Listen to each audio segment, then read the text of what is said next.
Mainstream historians will tell you that the Great Pyramid of Giza was a glorified tomb for the Egyptian pharaohs. The only monument left of the original seven wonders of the world, this structure was created with impeccable mathematical precision and is a unique, mysterious feat of construction and of engineering. There's only one problem. The Great Pyramid has none of the characteristics of tombs, including extravagant artifacts, ornate wall art, sealed entrances, elaborate coffins, or even mummies themselves. It was, however, built with unique materials, the same materials that are used today for electrical conductivity. These facts are leading more and more historians to believe the pyramids may have had a far more useful purpose. The Pyramid of Giza was not at all a tomb, but a power plant, generating and transmitting electricity to the civilization surrounding it. Impossible? Join the universe inside you for a closer look.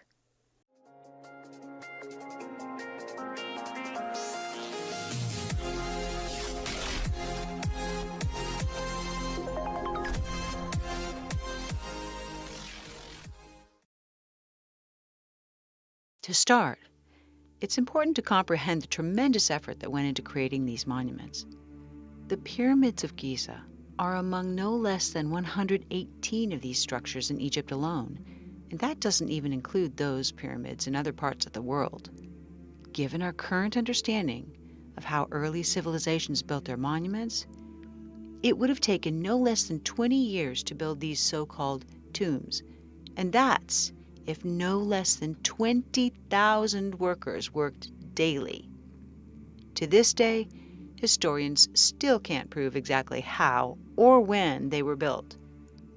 This leads us to ask, what resting place for the dead could possibly be so important that it would warrant such phenomenal effort, time, and precise engineering? Even without knowing that they have nothing in common with regular tombs, you only need to stand before them to realize that's a lot of work for a cadaver.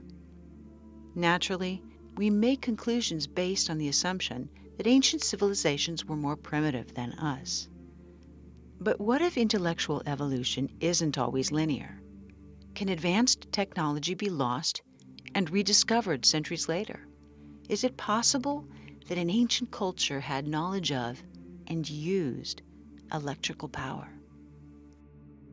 To know for sure, let's look at another case where technology of power generation appears to have been used and then forgotten. We know Edison and Tesla brought electricity into common use moving into the 20th century. Yet, in Iraq in 1934, 3 artifacts were found together: a ceramic pot, a tube of copper, and a rod of iron which, when combined with a liquid acid, can be used to create chemical reactions that produce an electrical charge. Known as the Baghdad or Parthian battery, these materials date back 2,000 years.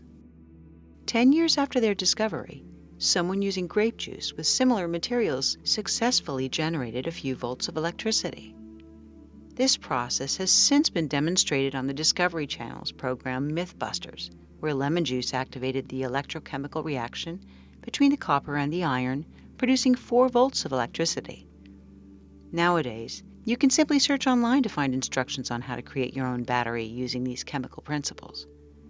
But historians have long assumed that thousands of years ago there was no knowledge of this technology, that this archaeological find is mere coincidence, even though we've long marveled over artifacts with intricate gold plating, which requires electricity to be created. Quite simply, energy generation happens as a result of simple chemical properties and can be done by anyone with 4 basic materials. So, here are some important facts about the structure and the materials of the pyramid. For starters, it contains angled tunnels which lead not only into the pyramid, but deep underground, to areas claimed still to be unexplored. What tomb needs a shaft directed into the earth? We also know that centuries ago, There were enormous swivel doors that weighed no less than 20 tons, but miraculously it was so well engineered it could be moved to enter with a push of a hand. Since no Egyptian tomb has ever been found to be deliberately accessible, what was their interest in continuing to visit the mummies, or could such a door have served the purpose of perhaps containing and insulating the space inside? Though you'd almost never know it, the Great Pyramids of Giza were once covered in white polished limestone, referred to as casing stones. The cuts made in this reflective stone were angled perfectly, so it would have a smooth, flat appearance. This would have made the giant structures brightly reflect the light of the sun like a mirror. It also would have made perfect insulation inside the structure. A large earthquake in 1303 disrupted the casing stones, and they were removed to use on other structures. Today, all that remains is the inner core of the pyramid. The image of the incredible amount of light that would have reflected from the monument raises curiosity, as does the reason for the insulation. Was there a desire to draw attention to their dead?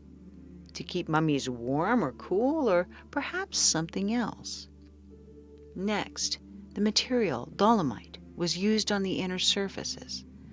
Dolomite is known to increase electrical conductivity directly relative to the amount of pressure on it. High pressure creates more electrical current.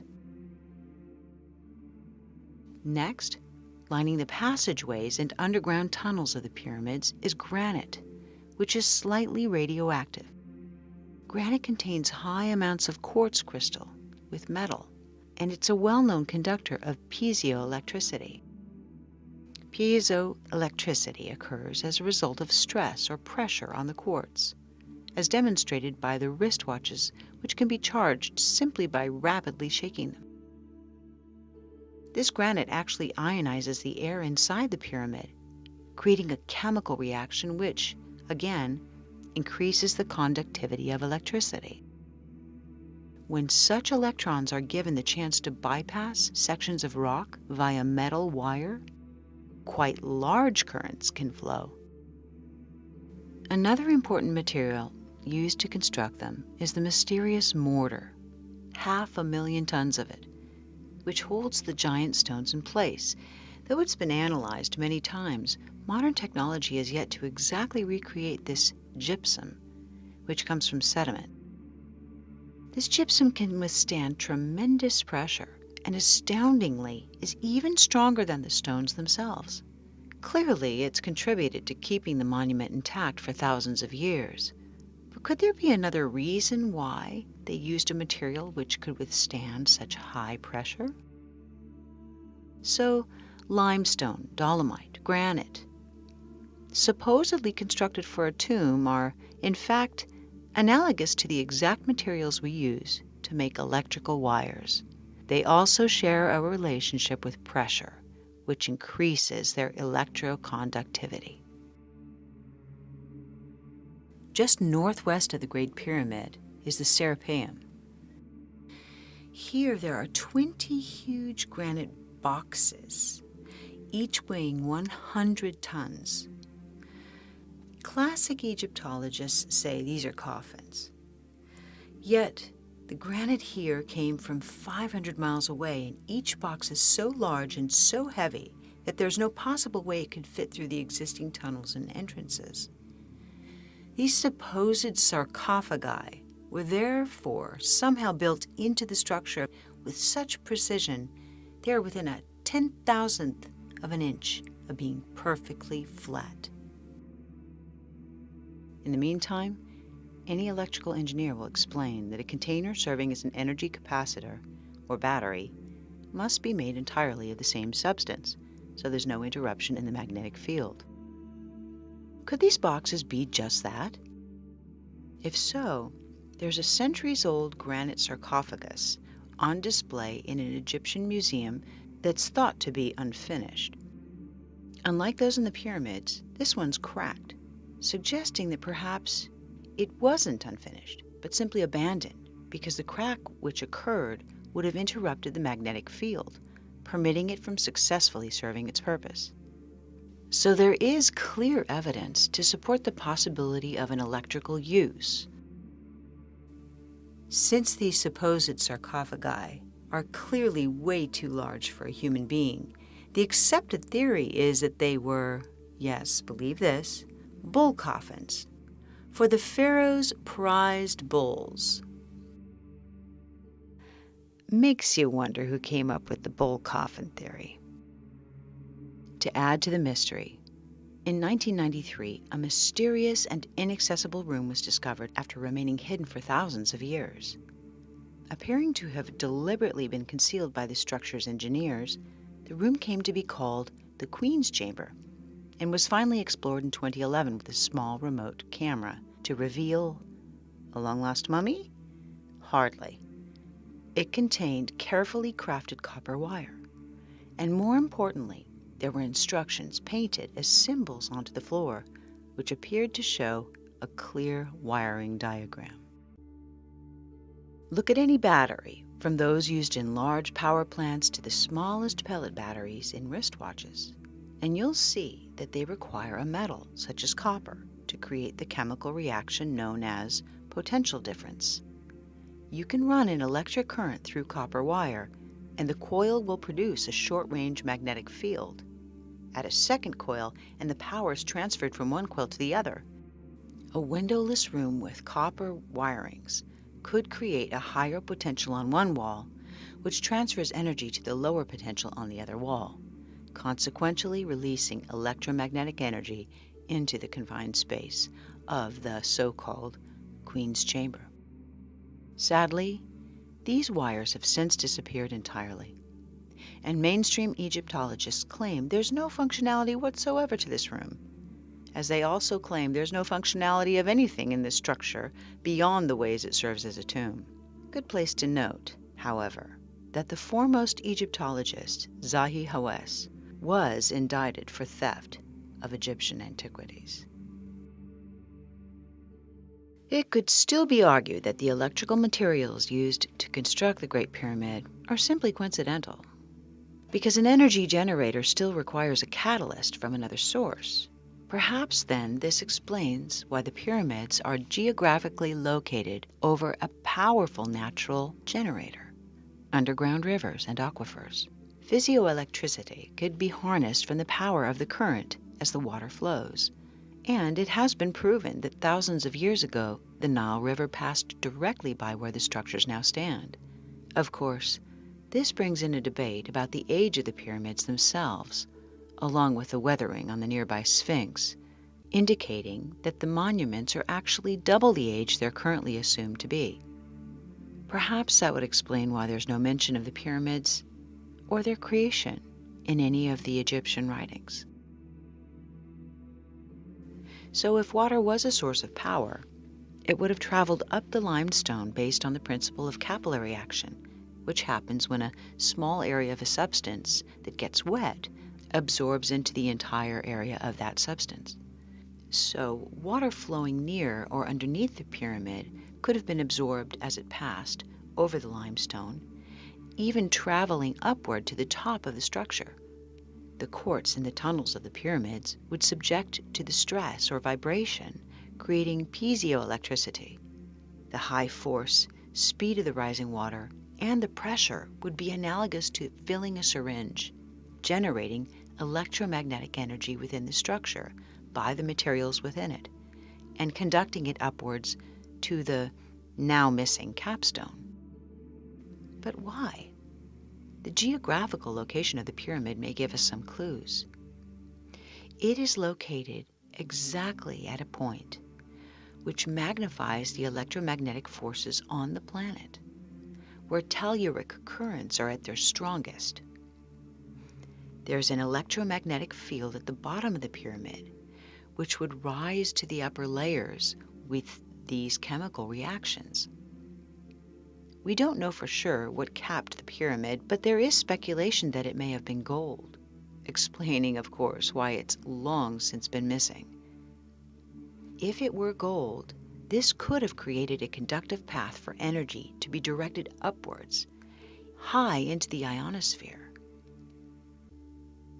If superconductive materials were used to create this monument for energy, then the potential for something even more amazing might have been possible. Wireless electricity. Sound far-fetched?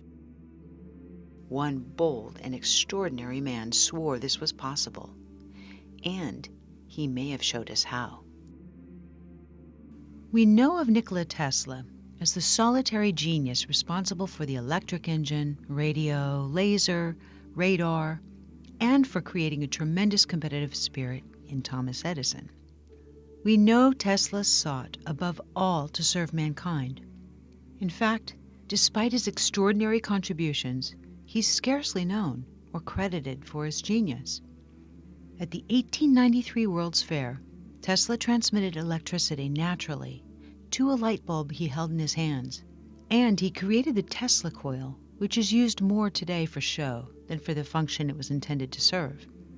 Most importantly, we know that Tesla claimed adamantly that he had perfected the method of harnessing and transmitting free wireless energy using the electromagnetic nature of the planet.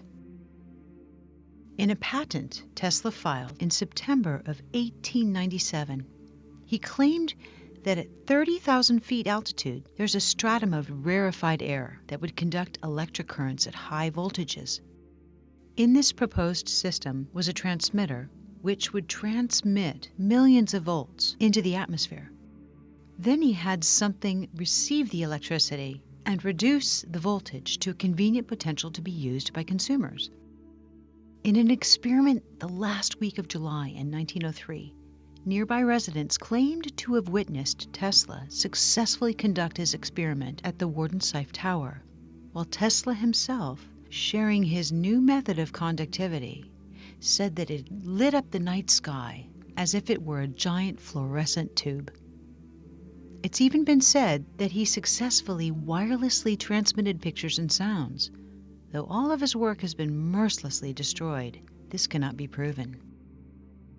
Sadly, Tesla's technology was confiscated shortly after his death. He died in poverty, and the U.S. government destroyed his tower, claiming it was being used by German spies. Had Tesla succeeded in his mission, the distribution of power on this planet would have been very different today. Compare Tesla's technology to the pyramids. The location, height, and electromagnetic materials. We've seen induction between copper wires work for short distances. For a long-distance transfer, the same principle can be applied when acoustic energy is converted to kinetic energy, and the frequencies match. The way an opera singer can shatter a glass when the sound wave he is singing matches the resonant frequency of the glass. So if there's a magnetically oscillating current and you create a second possessing the same frequency, the wireless transmission can pass through solid materials and through long distances. The frequency which would have been released from the pyramid would have to have been matched in the surrounding area. Perhaps this would explain the obelisks, the tall monuments which could be acting as receivers, particularly if there's a quartz stone at the top of them. This would also explain the ancient carvings in Egypt, which so clearly indicate light sources it's boggling to think anyone would even argue it. In the Hathor Temple, the Dendera light is one such image. It perfectly resembles modern electrical technology, showing a wire inside of a bulb-like area and a box which appears to be a receiver. Across from this carving is a similar image, but the system appears to be falling into the hands of a reptilian-looking being, as though it's a warning of the potential to abuse this technology. Mainstream historians scoff and make more primitive conclusions, but still, the pyramids show no sign of soot from flame torches. Instead, there are multiple carvings which show these antenna-like objects that appear to be a transmitter, near another object shaped like the famous symbol, the Ankh, which appears to be the receiver. Given all this, it seems so much more believable that the Great Pyramid functioned using the same principles and conditions as Tesla sought to demonstrate, that they conducted and directed electromagnetic energy into the ionosphere, where it generated and transmitted electricity wirelessly. to receivers within the civilization. We've long believed that the pyramids were just tombs, but this theory raises more questions than it answers. Why do they have nothing in common with other tombs? Why the unique construction materials made to build it, including the very materials required for conducting power? Why the oversized granite boxes proven to have never contained any mummies, or the ones that are clearly too large for humans? Why the alignment with the North Pole, the 20-ton swivel doors, intricate tunnels and chambers, shafts, and areas still yet to be discovered? Why is there no soot from fire torches anywhere inside the structure? And why do the tunnels protrude deep into the earth? These mysteries still elude our understanding, but more and more people are accepting the possibility that the Great Pyramid of Giza had a more important function than we understand. We know there is a heightened electromagnetic measurement around the pyramid that's equivalent to that made in an electrical storm. We also know that if you look at them from space, you can see that they're actually 8-sided, not 4-sided, and that there are strange heat spots observable only with special equipment. They have unique electric materials, including copper, and a design that suggests high pressure and water power. They have a powerful magnetic structure and placement over the telluric currents. They're aligned with the stars, and the unique art of the area shows clear depictions of wired light sources. All these things suggest there's a lot more to this story than we've been told. All these circumstances make the likelihood high that the pyramid was created to be a compact energy generator and a broadcasting system that transmitted electricity wirelessly. The implications for this understanding of electrical power by an ancient culture is huge. It would rewrite history as we know it. Do you think that free energy could be transmitted wirelessly around the world? And whether or not you do believe that, do you think that if it really could do that, we would actually know about it? Thank you for watching, and hit the like button if you enjoyed this video. If you're new, please hit subscribe and the bell next to it to be notified of future releases.